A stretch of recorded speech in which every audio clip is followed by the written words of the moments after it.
can see right now, without LeBron, Lakers are struggling. Let me tell you about a team I hate, all right? I know the Dallas Cowboy fan is here, so I had to make sure he knew how much I hate this team. I'm ready. I've often said that the people who run baseball, they try very hard to ruin it. I'm from Brooklyn. I don't have a problem saying it to his face. Oh, I'm from Brooklyn. Hey, you guys any...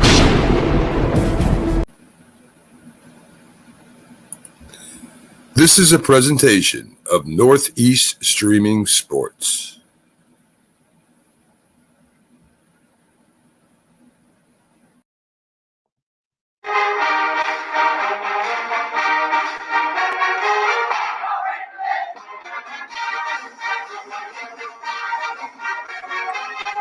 Good morning, everyone, and welcome to It's a Wrap with your host, Pags and Mac.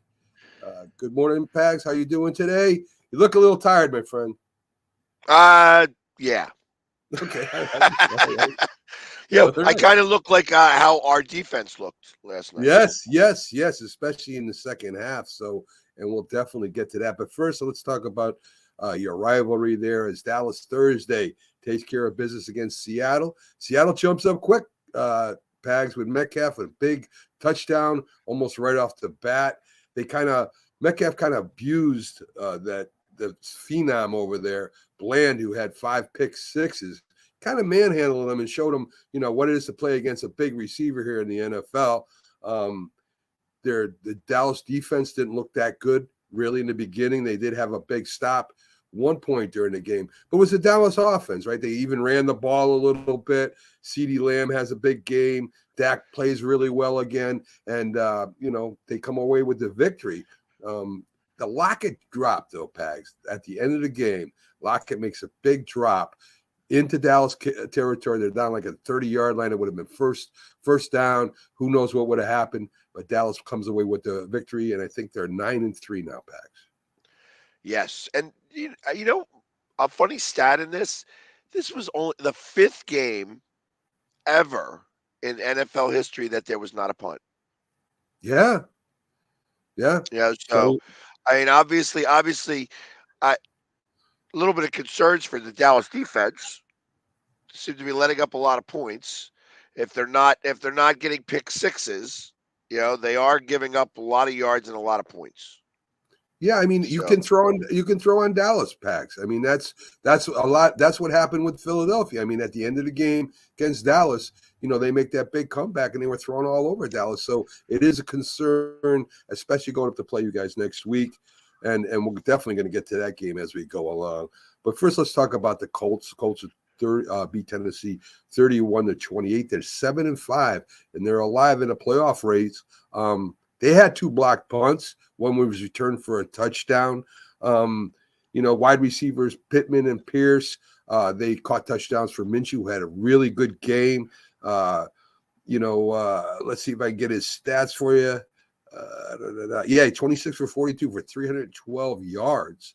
Levis plays okay again. He was 16 for 33. The biggest news was Derrick Henry, Pags. He is the major weapon for the Tennessee Titans. He gets taken out with a concussion. Before he got taken out, he was really dominating the game. He had 102 yards rushing, 2 touchdowns. Without Derrick Henry, I don't know what the protocol is going to be with him, if he's going to be the next game. But without Derrick Henry, Tennessee is really nothing on offense, Pags. Yeah, and it's a shame. He really was dominating. Like I said, he had 102 yards and 2 touchdowns, and that was within 3 quarters? Yeah. So, I mean, but the surprise is the Colts. I mean, right now they are in the playoffs. Yeah. If it was stopped today, they would be in there. So, I mean, the Colts coming out of nowhere, their defense, minus Henry not playing, they have a good defense, and Minshew's doing a hell of a job for them over there. So, we'll see what happens. I mean, maybe they raise a little cane. They're definitely not a Super Bowl team, but they're definitely a team that'll cause a little damage if they get in there. They might win one game in the playoffs or whatever. But from there to the Chargers versus New England, pretty much a defense slugfest. You would think that of New England. Zappy's in there. Can't get the team going. He had a few good passes. But the receivers are either dropping the balls or he's missing them. He's throwing interceptions. And, the Chargers offense didn't look that good either, Pags.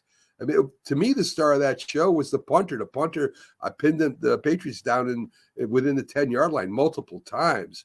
And it goes to show you, if you have a great punter, that's a lethal weapon in the NFL still today. Yes, I agree. I got to imagine. I mean, did anybody watch this game other than Keith Engel? Because I tell you, this game, I can imagine half the people fell asleep. Yeah, it was a tough one. 6-0. I mean, really, both of these teams should be ashamed of themselves. Yes. I mean, there was 26 first downs in the entire game for both teams, 13 each. I mean, that's ridiculous. It's sad. And Pags, I started this maybe, I picked the Chargers to go to the Super Bowl, believe it or not, early in the season. But Herbert is, I can't get over how bad he plays, especially when the time of at the crunch time. He can get stats. He did in this game, but he can get stats normally, and he was terrible this game, Pat. Yeah, well, and weren't we talking about this yesterday? Yeah, about how Herbert, it's not, it's Herbert's fault, not the coaches. And that the coach is going to get the blame for Herbert because Herbert's getting all the money. Right. But, and yeah, I mean, I got to imagine that this is not how they want to be. Not how they want to be at all. They were talking before the game saying Bill Belichick was looking at that sideline, the LA Chargers sideline, more than he was looking at his sideline because of the talent they have over there. And they have an incredible amount of talent on offense and defense, and they just can't put it together. Defense comes out, plays tough, the offense doesn't. So, he's eyeing up a coaching job. Is that what he was doing during this game? That's what they were saying. Maybe he was. So, listen, I think Staley is. You say he's not the reason. I think he's a big part of the reason. I think Bill Belichick is a big part of the reason why the offense isn't playing well too, because of the way he handled the offense over the last couple of years with the coaching and stuff. So, I'm not going to give it all to Herbert. You know what I mean? Yeah. Obviously, your record is what you says it is, and when you combine under 500 yards for the entire game, combined for both teams had under 500 yards. That's ridiculous. Again, I agree. They both should be ashamed of themselves. I agree. Detroit holds off New Orleans as Carr gets knocked out of the game. The Saints do come back after a 21-point lead by Detroit. Goff with a good game, 16 for 25, kind of pedestrian average, but he has a couple touchdowns, one to Laporta, one to St. Brown.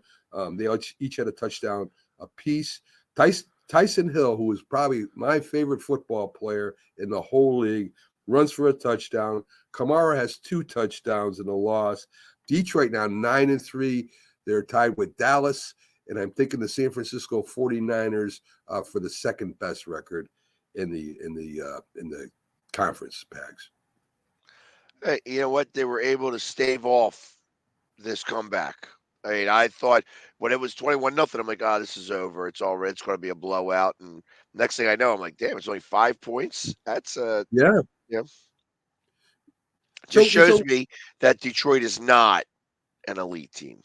So what does Detroit got to do to improve next year, Pags? The defense was supposed to be, the strongest suit of it, but they're giving up a lot of points near the end of the game. Goff is okay. Do they get a quarterback, or do they look to improve that defense next year? No, I don't think the quarterback's the problem. They're putting up points. I don't know that Goff is 100% the answer, but he is a Super Bowl quarterback. He has gone to the Super Bowl. He has been tested in that regards. He was a number 1 pick. Yes. So I don't necessarily believe that he is incapable. It's the defense. I would go all defense. Obviously, they have holes, and maybe it starts with the defensive coordinator. Maybe so. I mean, listen, the offensive line is playing really well this year. Good morning, Rick. Glad that you're aboard. They're playing really well this year. They block well for pass and run. I'm with you. I think maybe they try to improve that defense, maybe especially the defensive secondary. I think they got to look to strengthen that up, especially. Atlanta at the Jets. Atlanta wins in a defensive slugfest that only had one touchdown scored the whole game. Pags. Ritter has a touchdown pass to Pruitt. If it weren't for New England, the Jets would probably be the worst team in the NFL. Pags. So I don't know what the Jets are. They have no. I don't know. I would also put Carolina in that mix. Yes, yeah, but that's more expected. I mean, a first year quarterback, their front office really stinks over there, But still, I think the Patriots have supposedly, the best, one of the best coaches in the history of football, and Salah was supposed to be, the new wave coming into the Jets. So, I understand Carolina more than I understand Jets and Patriots playing that bad. Well, I mean, this was another snooze fest, and the race in New York to see who gets the better draft pick is on. They can have the slot ahead of us. It doesn't matter after the first 20 packs. First 20, it depends on where you're putting them. They're all talented, so I'm not worried about that. I mean, I bet the Jets wish they had DeVito as a quarterback, and the Patriots wish they had DeVito as a quarterback right now. Not that he's great, but he may be a step up from what they got over there right now. So the Jets, there's no quarterback they can pick from. They missed out a long time ago when Rodgers first got hurt. Still coming back to haunt them. I don't know if the Jets can win another game this year.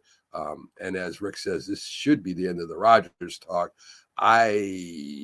Maybe Rodgers still wants to play. I don't know, but I don't know if I'm the Jets if I put him out there or not, Pags. I'll be honest. If I am the Jets, I do put him out there. And the reason being is you have to give your fans something to look forward to. Right. That's the only reason. You got to be like, listen, we got an elite defense. They held them to under 200 yards. I know. They themselves had 259 yards. Of course, they couldn't score worth anything, minus a safety. Right. But, and 2 field goals, but I mean, the Jets haven't been scoring touchdowns all season long, so shouldn't be a surprise for that. Yeah, they're a field goal team. Without that kicker, they wouldn't have anything going on over there. That's for sure. Another game that these two teams should be ashamed of themselves. I agree. The Cards shocked Pittsburgh. They put 24 points up on that defense, Pags, and a lot of people didn't see this coming. Jim Jeffcoat felt really good about taking Pittsburgh this week. Running, James Conner runs for 105 yards, 2 touchdowns. Murray throws for a touchdown. Pickett throws for a total of 7 yards before being taken out. And Trubisky comes in. He throws a touchdown. He makes a touchdown happen. Pittsburgh falls to 7-5. Pags. They still have a chance at not finish 500. Is this the year that they don't finish at 500, Pags? No, I think that they win I think they win 2 out of the next, 5 games. Okay, all right. I didn't see the game. Did T.J. Watt play? Did he get injured? What happened to him over there? Because I heard something. To be honest, I don't know myself. Okay. I didn't get to see the game because I was,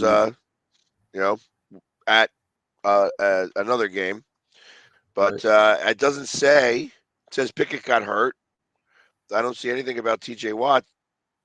Because I didn't hear he's not in the box score at all. So it just shocks me that the Cardinals beat the Steelers this badly. I maybe the Cards win by 3, but I'd expect them to win by a couple touchdowns. So I don't know. The new offensive coordinator didn't work out. They got rid of Canada, and this new offensive coordinator didn't do too well either. So I'm not sure what happened over there. You know what? I say be careful what you wish for when you fire a coordinator in the middle of the season. I agree. I agree. So Because I mean, they were at all least they all knew his offense.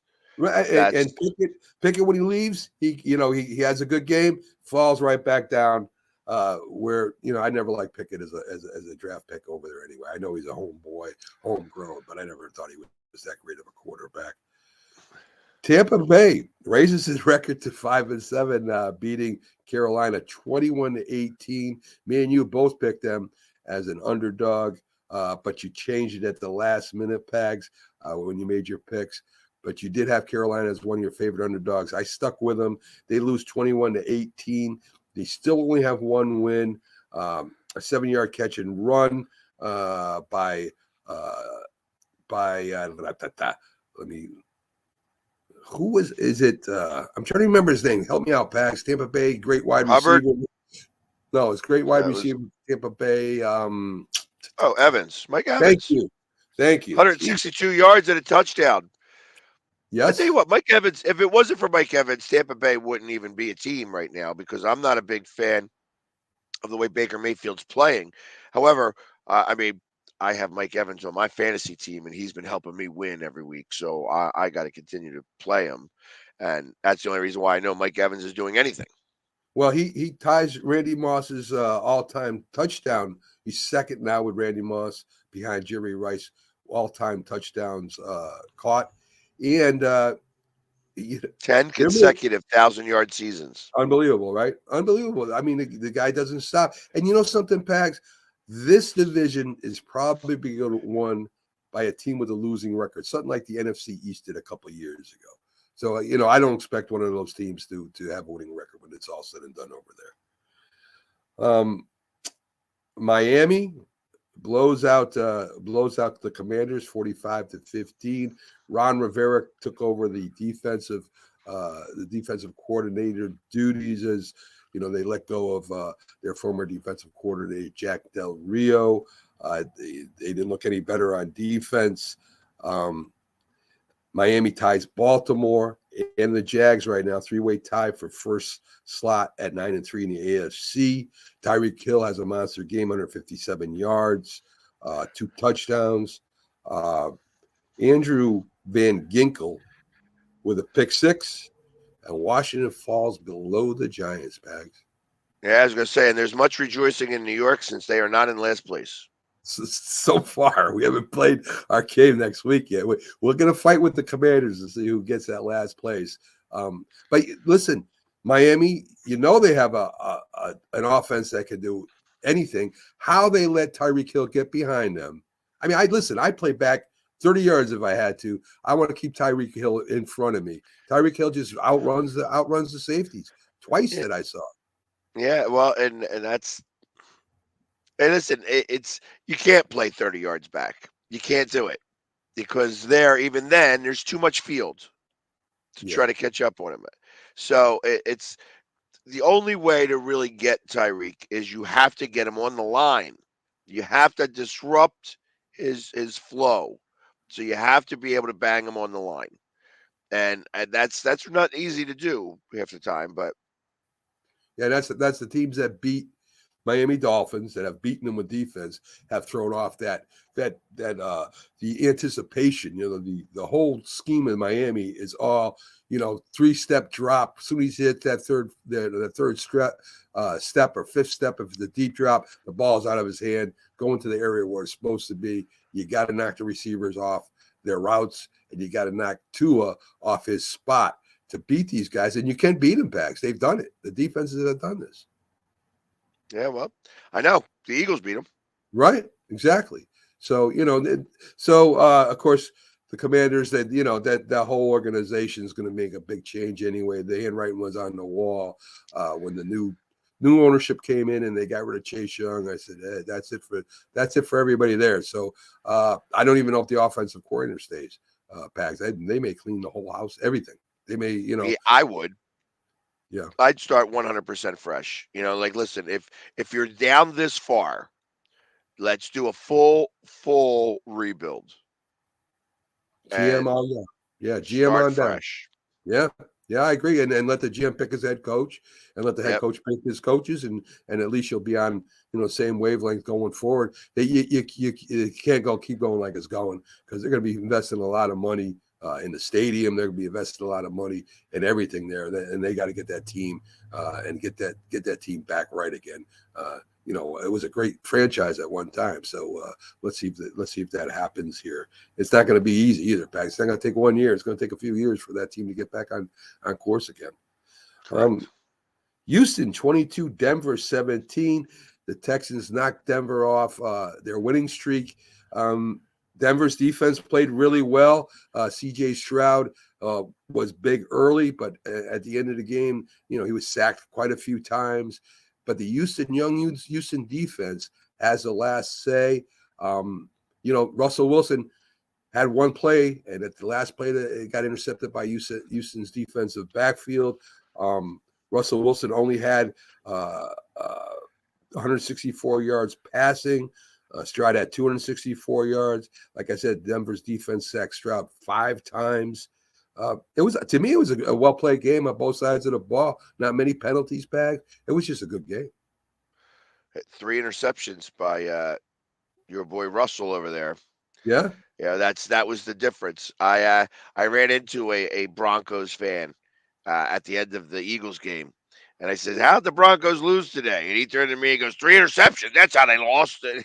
So, he was unhappy about the result, obviously. But yeah, obviously he was slinging them to the wrong people, and Yeah, Texans being a big surprise. Pags, I don't know if Denver has a running game over there. It doesn't seem like they use it that much. I mean, it's all Russell Wilson throwing the ball, Russell Wilson on the scramble picks. Who is the running back for Denver? I don't know if I know who the running back for Denver is. Javonte Williams. And he's pretty good. Yeah, Javonte Williams. Why not? Why aren't they running the ball more? Tua. No, with Tua. Russell Wilson is not Drew Brees. Drew Brees could go back and throw the ball 40 times and you could win a game. You got to control the ball more. But Houston's defense is that the young defense. Their head coach is a defensive coach. Played their hearts out. So good for you. And how about the AFC South having 3 or 4 teams above 500? Yeah. You got the Jags, them, and now the Colts, right? So I mean, that's better division than a lot of people thought in the beginning of the year, especially with 2 brand new coaches. Yeah, I mean, really 3. I mean, Peterson's only been there for 2 years, so between the top 3 teams in that, I mean, the most active coach is the Titans, and they stink this year. So, yeah, very true. Very true. So maybe they end up with a few teams in the playoffs as we thought. The AFC East would or the North would. It's very competitive in the AFC anyway. Between the 2 teams that I think, between the Colts and the Texans, the team that could be the most disruptive in the playoffs, I think, is more the Texans. I do too. I still think the Texans have a shot at getting to the championship. If they're hot at the right time, they got a good defense and their offense and C.J. Stroud there. I think they got a shot at getting the championship. Slim, but I still think they got a shot. Right. So we'll get to the game that you were at. San Francisco pretty much second half dominates the Philadelphia Eagles defense. They're running the ball. The most important thing I think, though, Pags, was in the beginning, the first 2 drives, when Philadelphia came away with 6 points and San Francisco came away with 2 touchdowns and after points, and they were up 14-6. If those were 2 touchdowns, maybe the game has a different flow to it. Much different. And same thing with the defense. I mean, that we dominated the very first quarter. It was like at the end of the first quarter, it was like 160 yards to -6 yards. Yeah. And it was 2 3 and outs. But you could tell the defense once the second quarter started, the defense just looked worn. They looked like they had played 100 snaps the previous game. And, that San Francisco looked fresher. Yeah. And that's just how it was. I mean, there's going to be words about it was poorly officiated. I don't want to hear any more that the officials are playing for the Eagles anymore, because I tell you, but it wasn't just. I watched a few different games for a little bit. Did they change the rules on pass interference? I I mean, you know I feel like that's what they did. They changed the rules on pass interference now because there have been 4 or 5, not just in my game, not just in the Eagles game, but 4 or 5 blatant pass interference calls that I felt like should have been called that have not been called. And I'm like, maybe they changed the rules. Maybe they spoke to the referees and said, you know what? We're going to allow some hand checking and some grabbing of the arms and stuff like that. It was some really bad calls and like timely bad calls uh, that I felt like we got affected by, but not that that was the end all be all. You can't let them score 42 points. yeah. I think No, he did not. He did not put his hands on the player. He did not put his hands on the player. And don't talk about Big Dom like that because he will come and kill you. So Big Dom did not touch the player. Actually, when the player went and tried to punch him, yeah, he just stood there. He says, "Yeah, come over on this side of the line and let me show you." So he did not. He might have said something, but Like he definitely said something, and it was a finger. It wasn't a punch. I think if he really wanted to punch down, he could have punched down. I mean, that one guy putting his arms to stop him wouldn't have stopped him if he really wanted to go after the guy. But yeah, well, he didn't want to mess with Dom. well, I don't think Dom is a big boy. That I guy's don't a think. big boy, and he runs the Eagles organization. Let me tell you, the linebacker 54 for the Eagles hits like nobody else almost in football packs. If he really wanted Dom, I don't think Dom would have had a chance against an athletic big guy like that either. But Dom's a big guy. 57 for the 49ers. I don't care who the hell he is. He would have gotten his butt whipped. He'd have gotten his butt whipped. Maybe by the rest I of the have Eagles. seen the replay. He didn't touch him. Look at it again, Rick. Look at it again. All right. But anyway, Pags, what was it? The Eagles' third game in 14 days, I think it was for the Eagles. Yeah. And, and the 49ers were coming off, I think, a bye, which they were nice and fresh and they were ready for the Eagles. I said that to the producer, Linda. I said, look, the Eagles are just tired. They look tired out there. And and Purdy looked like Fran Tarkenton out there running around and picking up yardage. And I mean, listen, the Eagles tried to make a comeback. I respect that Hurts came back even after protocol to get out there and play. I mean, he says it's his team. He's going to be out there. I respect that. That's a leader. But the game's just way too far gone by then. McCaffrey had 133 yards rushing. Debo has a monster game. That guy is hard to bring down. I mean, he gets in the open field. I'll tell you, two of the plays that he scored touchdowns on were just like you could tell that like he was the beneficiary of 2 touchdowns where they were just tired. And when you're tired, you become a little lazy. And that's what happened. They became lazy tackling. Well, a lot of people have problems, even when they're not tired, tackling Debo Pags. Yeah, not like that though. Not like that. Yeah. Well, it was what a couple bubble screens or whatever he took off on. He had one run for a touchdown. Two of them. Yeah. And the 49ers were out there. They were blocking. They were touching him. But man, that dude from the waist down is an animal. He looks almost like Earl Campbell, for God's sakes, out there. And he's fast too. But Debo played well. Purdy threw for 313 yards. And now you got Dallas coming up next week. If Dallas beats you, another team with 10 days off. Yeah. And if Dallas beats you, you guys are tied, and then now it's a whole different ball game. So, I expect you guys to duke it out again. I expect another great game. And the Eagles won't be looking. They didn't want no excuses this game. They won't want no excuses next game either. They're going to go out there. Hey, listen, you could say, all right, there was a couple of plays that should have maybe called pass interference. That ain't going to stop you from giving up 42 points. You know what I mean? Agree. And that's what happened. They got beat. And You know, but they looked tired. They just looked tired. And you know what else was tired? The fans. The fans were tired. That definitely did not feel like as much of a home game.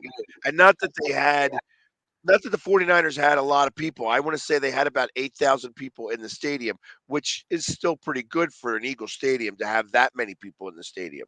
Yeah. But it's, like I said, it was just, I think everybody was tired. And I think that the fan base knew. They knew it was just not as electric as it needed to be. The most exciting thing was when they scored that touchdown with the tush push. That would have been like the end. Like that was like where they should have gotten some momentum, and they didn't get any momentum from that. They You they know, went back down 6 touchdowns in a row. Was 6 drives in a row were ended in a touchdown, and we just couldn't stop them.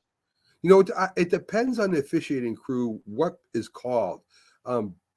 Jim talks about Bill Parcells coaching. He knew what the crew was for the refs, and he knew what they called and what they didn't call. He would actually study the referee crews, and to know, because some referee calls will let you get away for the hands, hand checking each other. Some you don't touch it, you don't breathe on each other. You kind of touch his shoulder pad, and that's a penalty. So that's something I don't think a lot of coaches do today, that maybe coaches did in the past, and maybe they should start doing again. Maybe they should start scouting the referees and pulling tape on the referees like Parcells did. I imagine other coaches did too, Pags. And, that's something, again, that old school coaches would know. So, maybe it's time that coaches start, who's in charge of the refs, what's the ref crew we're going up against, and how do they call penalties? Because that's a very important part of the game too. So, Well, like I said, I know that there were 3 specific calls that should have been big defensive, like that would have been like monster penalties that they did not call, yeah, like at yeah. all, which was like blatant bad calls. And but then I watched the Sunday night game, and there were 2 blatant bad calls that weren't called, and I'm like, well, all right, well, Maybe. maybe they just changed the way that they're officiating this now, and they're letting them play a little bit more, which Yeah. kind of stinks because it's week 12 or 13. You know what I mean? It's like you don't have them play more now, and all year we've been calling it, and now all of a sudden we're not going to call it. Yeah, It consistency just is seems a not. little odd. Yeah, consistency is not anything with the officials this year. The Green Bay shocks Kansas City. Some people said that Kansas City might get upset this week. Pags, who were calling it beforehand. Some of our guys in the crew picked Kansas City to win this game. Jordan Love, pretty good game. He throws 25 for 36, 267 yards, 3 touchdowns, no interceptions. Watson has a couple touchdown catches. Ben Sims has a touchdown catch, and I don't know what they're going to do in Kansas City. They fall to 8-4 right now. They're going to win the division. There's no doubt about that. I think with Broncos falling off, the Raiders and what they are, the Chargers not even in the mix. Receiving still problem over there for KC, and Mahomes didn't have a good game, Pags. Yeah, he did not have a good game, but again, it was a matter. See, and I kind of felt like this. It was like, hey, we're going to make sure that nobody can tell us that the refs are working for Kansas City or for the Eagles this week. I felt like that they went out of their way to prove that. It's kind of funny because it was against Kansas City that they didn't call the pass interference. It was like that again. There's 2 blatant calls on one on the last drive with Baldy Scandling. You know what I mean? He was like he was almost at the goal line. Was absolutely a blatant pass interference call. They just did not call. Well, they didn't call the Hail Mary. They're not going to call it a Hail Mary, Pags. Not a Hail Mary. That was Yeah. I'm talking with about a minute, maybe with like 56 seconds left, and he got like tackled before he even had a chance to get the ball, and he would have wound up at the 5-yard line. So it wasn't like a touchdown throw, but it was like that was one, and then there was one before that was just like, I'm like, what are they doing? They're just not calling these. So, and listen, it is what it is. And Green Bay played a good game. Yes, Yes, they had a good game plan. They ran the ball. They controlled the clock. They put pressure on Mahomes to try to bring him back. A.J. Dillon with all those power runs. They had that little quick back in there too.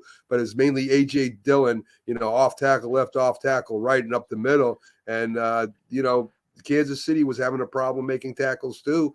And, it's a great game plan. When you play the Chiefs or a team with a good quarterback, keep them off the field.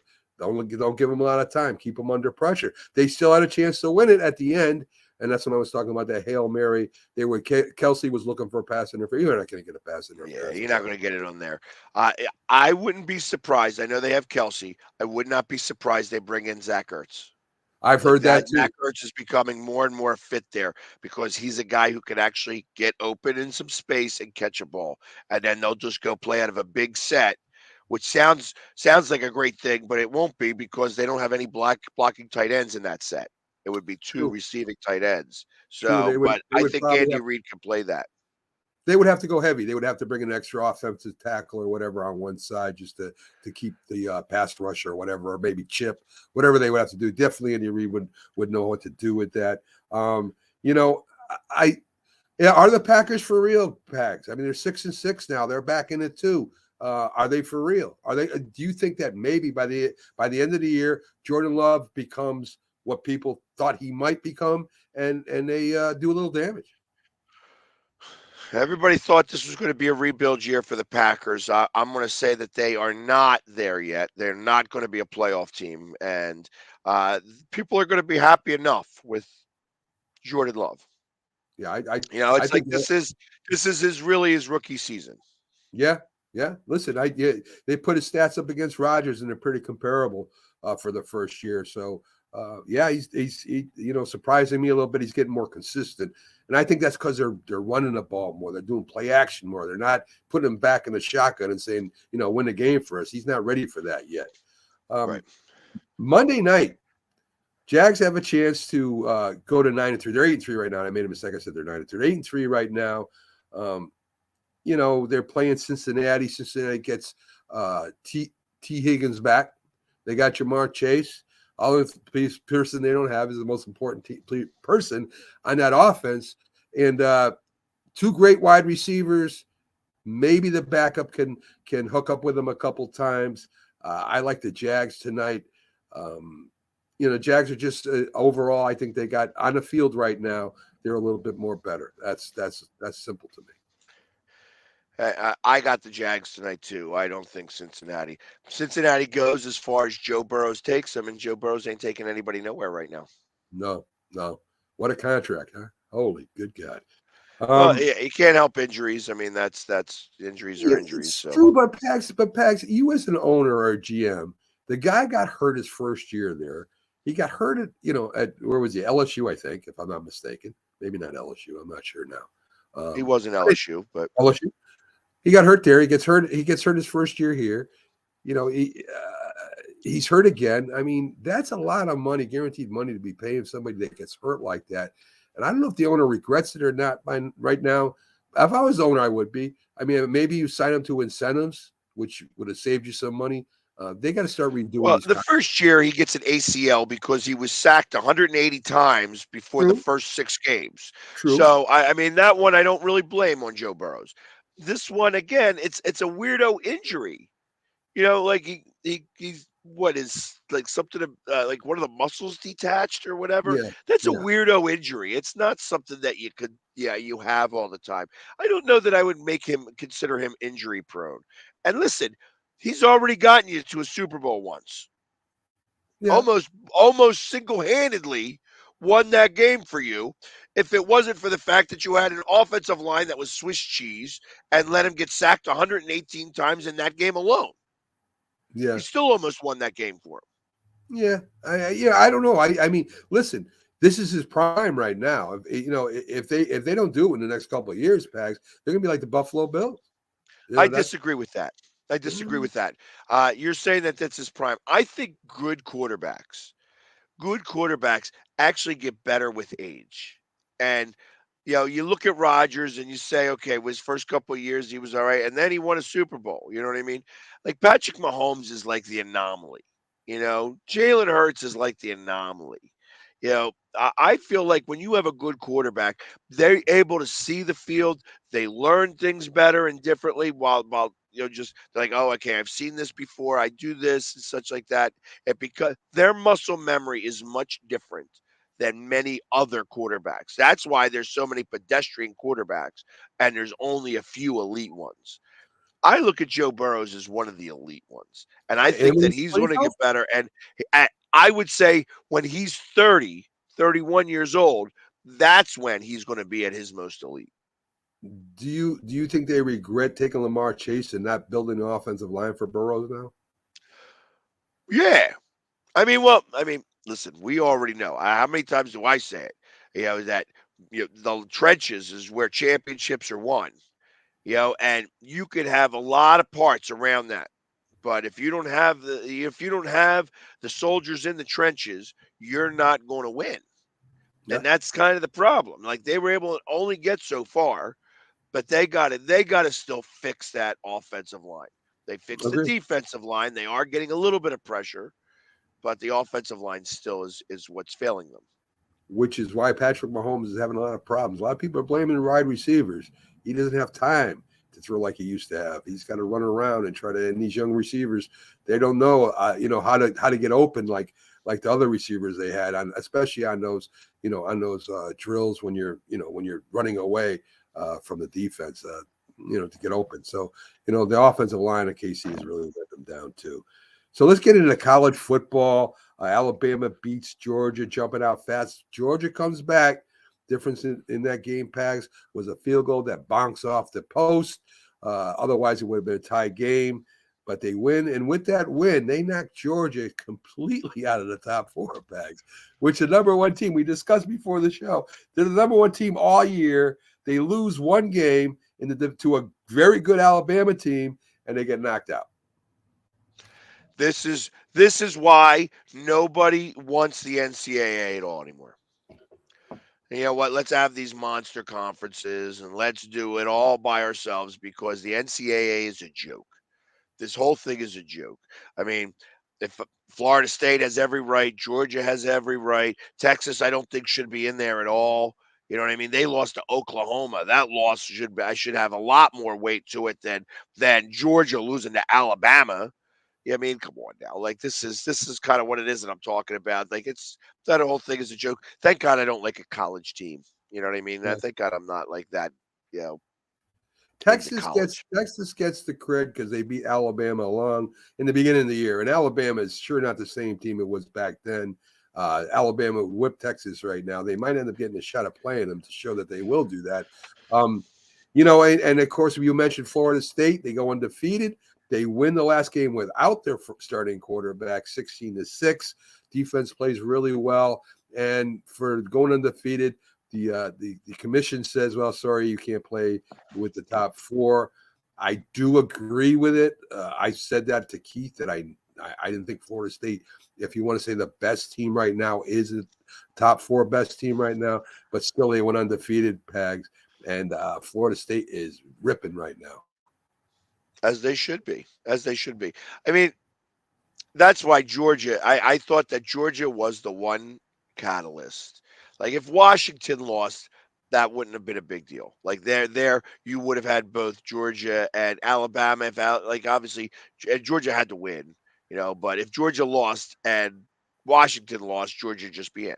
You know what I mean? That's where it is. Georgia's now is the number 5 seed, but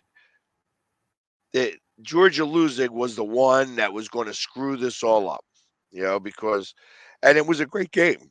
I watched that game. It was a great game. Yeah. And, I think Georgia is still the best team in the country. They should be the number one. Like I said, I mean, I know that, hey, Nick Saban outcoached. It was an outcoached game. You put the two of them again in the national championship, I bet you Georgia wins it. It's possible. It's possible. We won't find that out. A lot of people Nope. think Michigan's the best team in the Final Four right now. They destroy Idaho 26-0. Nobody expected Idaho to play that. Their offense is no good. They have a decent defense, but Michigan just dominated them from. It was Iowa, not Idaho. I Yeah, know a lot about Idaho right now. Well, Just from what I did I'm yesterday. I'm thinking about my hat, the home fries I had this morning, Pack. So that's why I said Idaho with the potatoes. But anyway, yeah, they did dominate Iowa 26-0. They got the first position. It looks like they'll be playing Alabama, which would probably be the best game. I don't think Washington's in the second seed after they beat Oregon for the second time, again by 3 points. Oregon came back. Washington, not enough time in the game, and they lose by 3 again. A lot of people think Georgia has a case to be in the Final Four too. If they won, they thought they had a case to be in the Final Four. Washington takes care of them. Washington's playing Texas. I think Washington destroys Texas, Pags. I think they beat up Texas. Yeah, like I said, I think Texas is the Fugazi team here. So I didn't think Texas deserved to be in it. Like I said, I would have much preferred Georgia over Texas. But the reason why they bring Texas in, we got to get some love in that state. They've been into a national championship in a long time, or even had a sniff at a national championship in a long time. TCU missed out last year. You know what I mean? Yeah. I don't know. I'm looking. You're looking. All right. So you had the Final Four. You got Michigan in the first slot, Washington in the second. You have Alabama in the third, and Texas in the fourth. So So it's going to be Michigan versus Texas. That's a crap game. It's like Alabama and Washington. So it's going to be Michigan, Alabama for the national championship. I can call it now. Well, no, because one plays 4, right? Yeah, so that means Michigan plays Texas and Washington plays Alabama, and so I got Alabama versus Michigan in the final, in the national championship game. And who you like? Unfortunately, Michigan. Do you? I think Alabama wins it all again. I think they do. I think they do. It depends on who's coaching for Michigan, and if he's allowed back on the sidelines. Coach for Michigan, Harbaugh loses that game. No, if they leave him off the sidelines and they he coaches from up on high or from wherever, then Michigan wins. Yeah, as long as Harbaugh chokes in big games.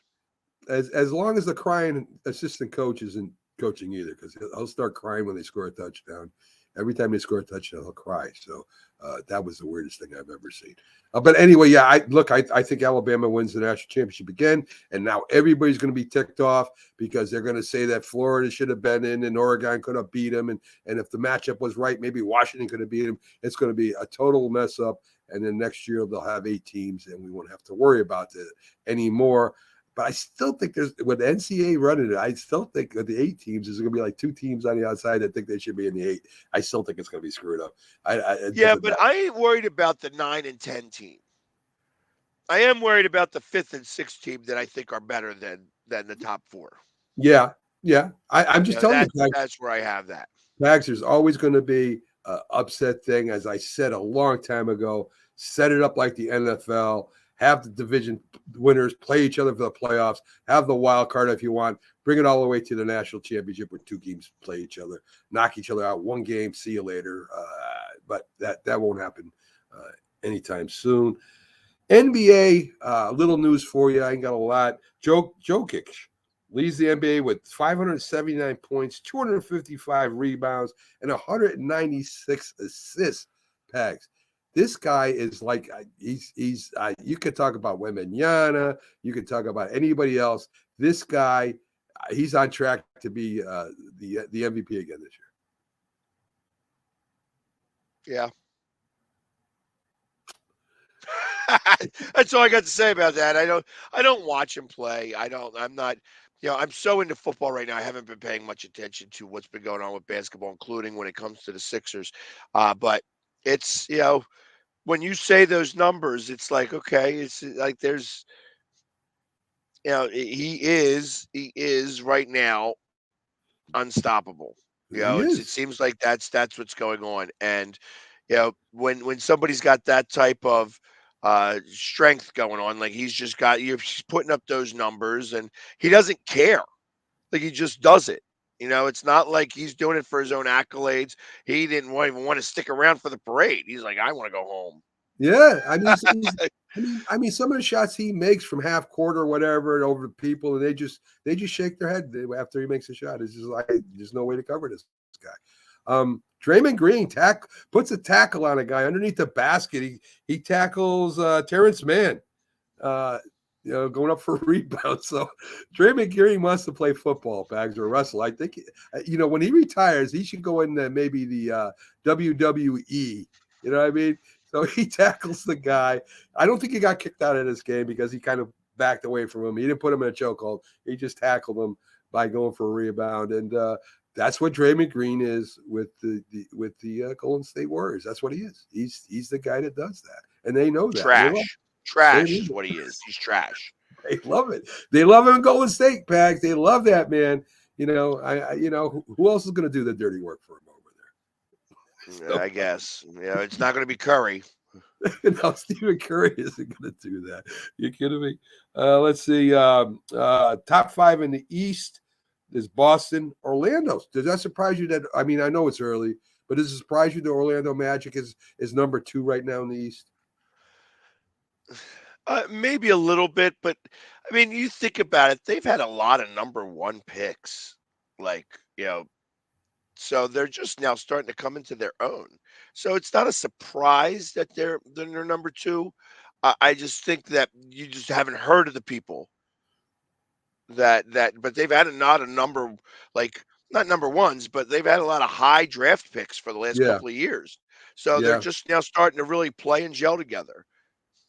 Yeah, so I'm surprised. I thought Miami would be up in there. They're not there right now. The Bucks are number 3. Philadelphia is number 4. The Knicks come in at number 5, which is where I think they're going to end up at the end of the year too. I think Philadelphia has one. Philadelphia needs one player. The Knicks need one player. Celtics are all set. Bucks are all set. Really, I mean, they got a good bench there. I think if Philly and the Knicks get one more good, solid, not even a superstar Pags, but a real good player that can do a lot of things, I think Philadelphia and the Knicks could challenge this year. So, yeah. Well, I'm just so excited for this in-season tournament to see how this all pans out. It's just riveting to me. I'm just so get the hell out of here. It's just. The best thing about it is how they put the psychedelic floor colors on there, so you can't see sometimes. And... Yeah. If you're colorblind, I mean, somebody really thought about that. That if you're colorblind, you can't watch the games. Forget it. Yes. And we just whole segments of the population, male population, can't watch these games because we're colorblind and we can't see. Right, and the paint sometimes is a little sticky, and that's interesting when they just freshly paint it and they're playing on the next day, and it's interesting. It really is, and I know the winners of this cup will be very proud to put that in their cases. They're getting $500,000 per player on the team. I think that's the only reason why they're playing this thing back. So yeah, I guess so. Pretty interesting. So, folks, that's about it for today. Unless you got something else for me, Pags, if you want to talk about before we sign off here. I don't really have anything right now. So all right. Yeah, I'm getting ready. I'm going through my week so that I can get ready to go to Dallas this week. Maybe you'll see Jim. Maybe you see Jim. Maybe. Yeah, I figure I'll maybe see Jim, True Blue, Sneakies all down there. So it's going to be a little bit of a reunion. Byron, maybe I might get them all. I might get them all together. Yeah.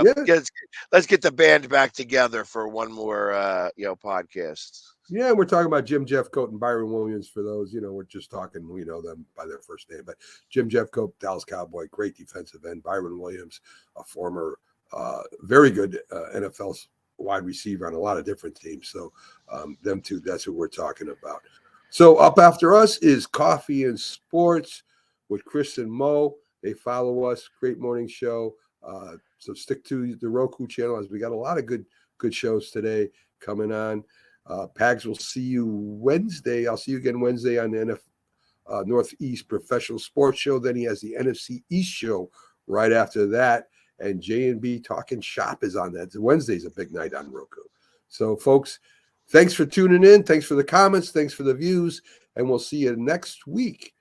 same place, same time. It's a wrap as we wrap up the weekend sports here with me and Pags. Have a good one, folks.